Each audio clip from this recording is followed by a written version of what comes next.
అన్నయ్యకి visa problem ఉందట. రావడానికి కుదురుతుందో లేదో తెలియదంటున్నాడు. వచ్చినా తిరిగి వెళ్ళడానికి కుదరదంట. ఏంటో నాకేం అర్థం కావట్లేదు. నీ పెళ్లి డేట్ ఫిక్స్ అయితే తప్పకుండా వస్తాడే. మా మళ్ళీ మళ్ళీ అదే అడక్కు. చిరాకు వస్తే నేను దిగి వెళ్ళిపోతా. ఏళ్ళమ్మా ఏళ్ళు. ఇత ఏం మాట్లాడినా నా మీద అరుస్తావు. మా ఊరికే ఎందుకు గొడవపడి ప్రతిసారి నా మూడ్ పాడు చేస్తావు? నేను బస్ ఎక్కించి నేను ఆఫీస్కి వెళ్ళాలి. నానా కష్టాలు పడి మీ నాన్నగారు అప్పు చేసి నిన్ను ఇంజనీరింగ్ చదివిస్తే మంచి జీతం వచ్చే ఉద్యోగం వదిలేసి ఎందుకే ఈ పనికిరాని ఉద్యోగం చేస్తున్నావు? మా నువ్వెన్నిసార్లు చెప్పినా నా డిసిషన్ మాత్రం మారదు. నువ్వెందుకు మార్చుకుంటావే? మార్చుకో. మన పక్కింటి శ్వేత వయసులో నీకన్నా చిన్నది. లాస్ట్ మంతే పెళ్లి జరిగింది. చక్కగా వాషింగ్ మిషన్ లో సెటిల్ అయింది. మా అది వాషింగ్ మిషన్ కాదు, వాషింగ్టన్. ఏదో ఒక ఊరు. మిషన్ అంట. ఎంత సంతోషంగా ఉందో తెలుసా? మొన్నే మీ నాన్న దాని ఫొటోస్ ఫేస్బుక్ లో చూసి ఒకటే ఏడుపు. పాపం ఎంత బాధపడ్డారు. అవును, మేము నీకేం తక్కువ చేశామే? మాకు ఇలాంటి శిక్ష వేస్తున్నావు? మా పెళ్లి చేసుకోవడం, మొగుడితో ఫారెన్ వెళ్ళడం, అక్కడ ఫోటో తీసి ఫేస్బుక్ లో పెట్టడం, it's not big achievement really. అవును, ఈ వయసులో మీ ఇద్దరికి వాట్సాప్, ఫేస్బుక్ అవసరమా? అవును మరి, మా వయసుకు తగ్గట్టు మేము ఉండాలంటే ఆడుకోవడానికి ఓ మనవడో మనవరాలో ఉండాలి. నీతో మాకు అంత అదృష్టం కూడానా? పా ఏం మాట్లాడినా తిరిగి తిరిగి అదే టాపిక్. పెళ్లి పెళ్లి పెళ్లి. డ్రైవర్ అన్నా, నీకు పెళ్ళైందా? లేదు మేడం, బ్యాచులర్. ఇది చూడండి, నేను అందంగా ఉన్నానా? మేడం ఏం మాట్లాడుతున్నావు? దారిలో ఏదైనా గుడి ఉంటే ఆపు, మనం పెళ్లి చేసుకుందాం. అప్పుడు గానీ ఇవిడికి మనశ్శాంతి ఉండదు. నువ్వు నోరు మీవే. నువ్వు బండి పోనీ బాబు. వదిలేండి అమ్మా, నేనేం చేసుకోలేండి. పారడైజ్ పోలీస్ స్టేషన్ లో ఒక లేడీ కానిస్టేబుల్ ఉంది. మీ అమ్మాయి కంటే ఆమె ఎంతో సాఫ్ట్. చూడరచ్చు, నీ మంచిగా చెప్తున్నా. ఈ రిపోర్టర్ ఉద్యోగం వదిలేసి ఆ కంప్యూటర్ జాబ్ కి వెళ్ళిపో. ఆ మ్యారేజ్ బ్రోకర్ గణేష్ ఉన్నాడు కదా, ఫారెన్ లో నీకు మంచి గ్రీన్ కార్డు ఉన్న అబ్బాయిని చూస్తున్నాడు. మా ఈ ఆటో డ్రైవర్ మీద ఒట్టేసి చెప్తున్నా, ఇంకోసారి నువ్వు పెళ్లి గురించి మాట్లాడితే నేను ఆటోలోంచి దూకి పారిపోతా. పోమ్మా, పారిపో. ఎవరు ఆపుతున్నారు? పెళ్ళైన తర్వాత ఎక్కడికైనా పారిపో. మా నీ ఫోన్ రీఛార్జ్ చేయాలా? వద్దు, బ్యాలెన్స్ ఉంది. ఏ, నువ్వు టాపిక్ ఎందుకు మారుస్తున్నావు? నువ్వు ఎక్కేది నాన్ స్టాప్ బస్. టాయిలెట్కి వెళ్ళాలంటే బస్ స్టేషన్లోనే వెళ్ళు. నేనేం చెప్తున్నా, నువ్వేం మాట్లాడుతున్నావు? నాన్న నీ కాఫీలో షుగర్ తగ్గించమని చెప్పు. నిన్ను చూసుకోవడానికి ఉన్నది ఆయన ఒక్కరే. నువ్వున్నావు కదే, జీవితాంతం మాతోనే ఉంటానన్నావుగా. ఉన్నాను, మరి పెళ్ళైతే? రచ్చు, నీ నోట్లో నుంచి పెళ్లి మాట వచ్చిందా? ఎంత పుణ్యం చేసుకున్నారే. మా ఫస్ట్ నువ్వు ఈ టీవీ సీరియల్స్ చూడడం మానే. ఎంత డ్రామా చేస్తున్నావు నువ్వు. అయ్యయ్యో, బస్సు వెళ్ళిపోయిందో ఏంటో. మా ఊరికే టెన్షన్ పడకు. చూడు, ఆ మొబైల్ అక్కడే వదిలేసావు. నాకు తెలుసు. ఒకసారి మళ్ళీ చెక్ చేయవే, ఏమైనా మర్చిపోయావేమో. తెచ్చిందే 2 బ్యాగ్స్. మా ఎంతైంది? 70 రూపీస్ అయింది మేడం. 100 ఇవ్వండి. ఎందుకు ఇవ్వాలి? లగేజ్ ఉందిగా మేడం, పైగా పోయేటప్పుడు ఖాళీగా పోవాలా? నేను ఎత్తి మీద పెట్టుకొచ్చావా? 30 రూపీసే అడిగింది. కట్నం ఏమన్నా అడిగానే ఉంది. లాగి కొట్టాడంటే కొడతారు కొడతారు. వాడితో ఎందుకు గొడవ పడుతున్నావు? చూడు బాబు, నేను 70 రూపీస్ పేటిఎం చేశాను, చూసుకో. వెళ్ళమ్మా, ఆ 30 రూపాయలతో పెద్ద జ్యోతిష్కుని కలిసి మీ అమ్మాయికి జాతకం చూపించు. వెళ్ళవయ్యా. ఏవే, నీకు మగాళ్ళతో ఏమైనా ప్రాబ్లమా? ఎప్పుడు చూసినా గొడవ పడుతూ నువ్వు ఉంటావు. ఫస్ట్ వెళ్ళు.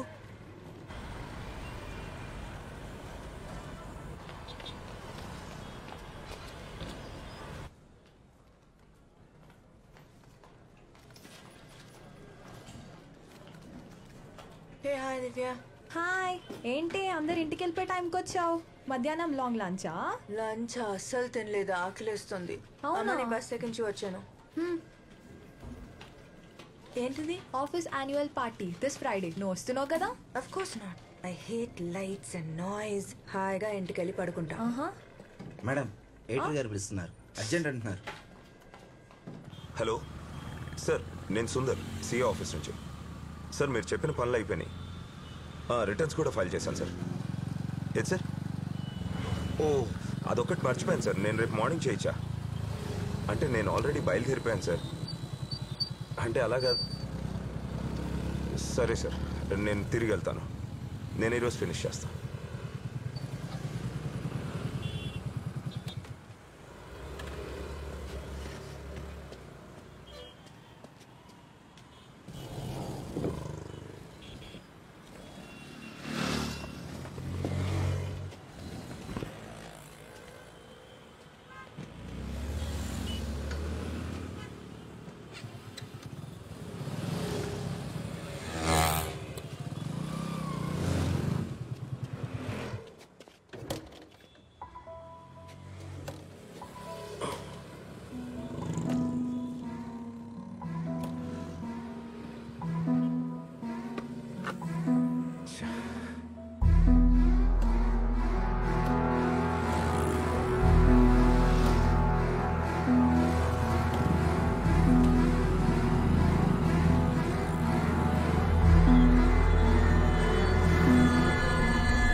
సార్ ఒక్క నిమిషం సార్. మీకేదో కొరియర్ వచ్చింది సార్. ఓ సారీ సార్.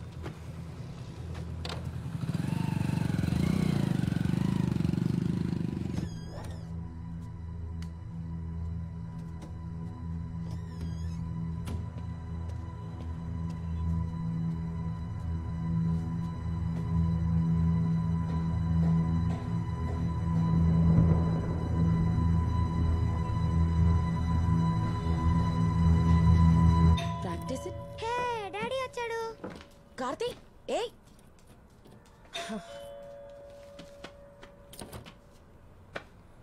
హాయ్ నాన్న. కార్తీ, స్కూల్లో ఏం జరిగింది? ఇవాళ రన్నింగ్ రేస్ జరిగింది డాడీ. వావ్, రన్నింగ్ రేసా? సెకండ్ వచ్చావా, థర్డ్ వచ్చావా? నేనే ఫస్ట్ వచ్చాను డాడీ. ఫస్ట్ వచ్చావా? ప్రైజ్ ఏమి ఇచ్చారు? ఏమీ ఇవ్వలేదు డాడీ. అఖిల, భోజనం పెట్టు. లాస్ట్ వచ్చి అబద్ధం చెప్తున్నావా? లేదు డాడీ.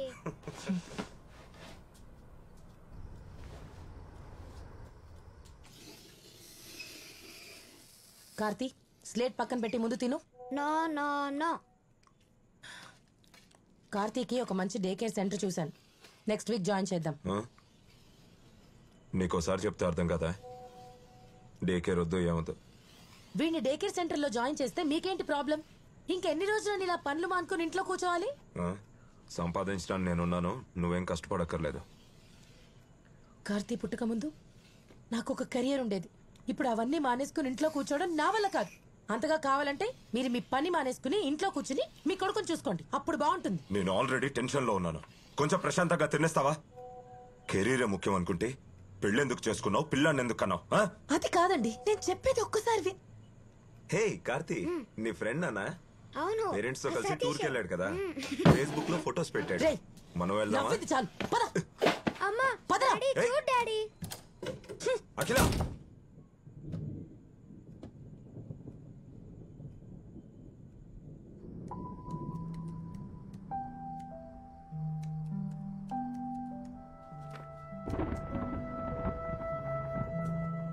అఖిల, అఖిల తలుపు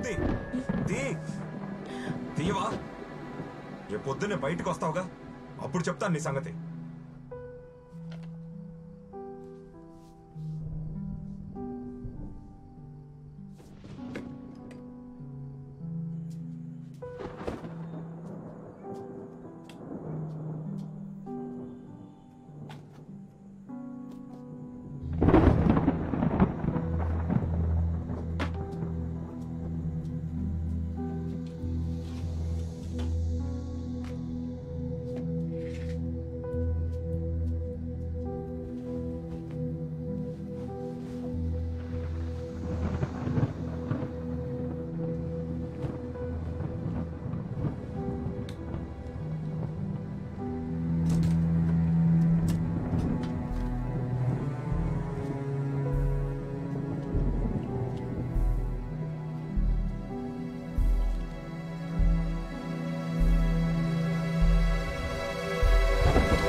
అవును, అక్కడ క్లైమేట్ కూల్ గా ఉందంట.